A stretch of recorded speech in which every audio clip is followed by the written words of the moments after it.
নমস্কার বন্ধুরা, শুভ দুপুর। বন্ধুরা, আজকে দুপুরে মেনুতে কী কী ছিল সেটাই তোমাদের সাথে শেয়ার করছি।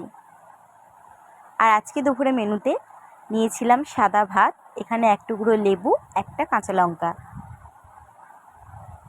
আর স্যালাডে ছিল পেঁয়াজ আর শসা।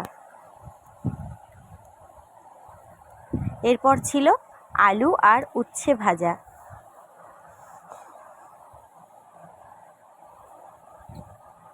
আর ছিল ঢেঁড়স ভাজা।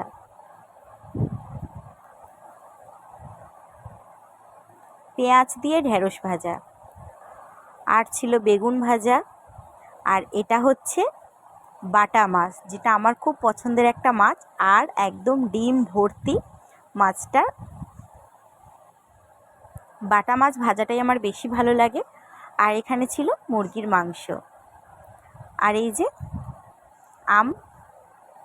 তো আজকের দুপুরে মেনুটা এটাই। তোমাদের কেমন লাগলো অবশ্যই কমেন্টে জানিও।